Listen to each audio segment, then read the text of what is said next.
ఏంటి నువ్వు మాట్లాడేది? అవునమ్మా, రాజ్ని లవ్ చేస్తున్నానమ్మా. 2 రోజుల్లో పెళ్లి పెట్టుకుని నువ్వేం మాట్లాడుతున్నావో నీకు అర్థమవుతోందా? అవునమ్మా, రేపొద్దున పెళ్లి మండపంలో పెళ్లి కొడుకు పక్కన ఇంకొక పీట వేసుంటుంది.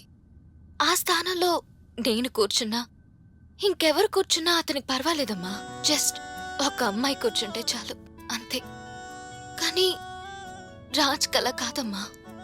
ఆ స్థానంలో నన్ను తప్ప ఇంకెవరిని ఊహించుకోలేడమ్మా. అంతెందుకు, మొన్న నువ్వు హాస్పిటల్లో ఉన్నప్పుడు హెల్ప్ చేయమని అడిగితే, కానీ రాజ్ హెల్ప్ చేయడమే తప్ప వేరే ఆప్షన్స్ వెతకలేదు. నువ్వే బాగా ఆలోచించమ్మా. నువ్వు చూస్ చేసిన పర్సన్ కరెక్టో, నేను సెలెక్ట్ చేసుకున్న పర్సన్ కరెక్టో? వాడు నిన్ను ఎందుకంత ఇష్టపడుతున్నాడో అనుకున్నాను.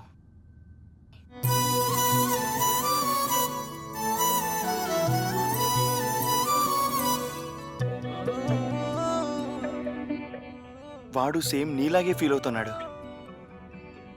వాడు భవిష్యత్తులో పెద్ద పెద్ద భవనాలు, కోటలు కట్టిస్తాడో లేదో నాకు తెలియదు గాని వాడి గుండెల్లో మాత్రం పెద్ద గుడే కట్టేశాడు. ఇప్పుడు అర్థం చేసుకున్నావుగా?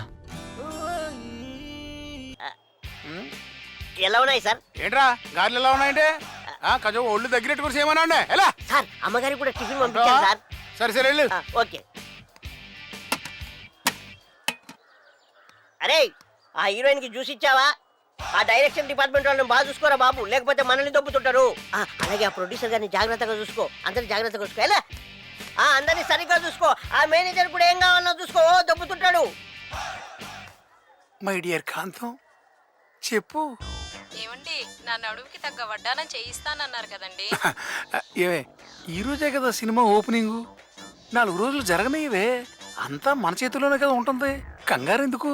ప్రొడ్యూసర్ని కాస్త బతకనివే. సినిమా స్టార్ట్ అయిందంటే సగం బడ్జెట్ మీ చేతుల్లోకి వచ్చినట్టే కదండి. అబ్బా కాంతం, నీ సింగారానికి సిగ్గు లేకుండా పోతుంది. నా మాట వినవే. వినను. నేను చెప్పింది చేయకపోతే నా పక్కన దిక్కు ఉంటుంది. ఏంటయ్యా ఏం ప్లాన్ చేసావు ఈరోజు? రెండో సీన్ చేద్దామా? మరి సీన్ లో ఉన్న ఆర్టిస్టులు అందరూ వచ్చారా? సెట్ లో ఉన్నారా? Good morning sir. ఈ సీన్ పేపర్లన్నీ ఆర్టిస్టులకు ఇచ్చి త్వరగా ప్రిపేర్ అయ్యమ్మా. సార్ ఏంటయ్యా ఈ డైలాగులు ఏంటి? ఏం రాశారు ఇక్కడ? ఈ డైలాగ్ సార్ సార్ చెప్పు, ఆ సీన్ చెప్పు. తీస్తే ఎలా ఉండాలంటే నిజంగా సార్. ఆ ఎంట్రీ అట్లా తీస్తే ఏం కావాలి నీకు? వాటర్ తీసుకోండి సార్. ఓపెన్ చేసి ఓపెన్ చేయాలనా?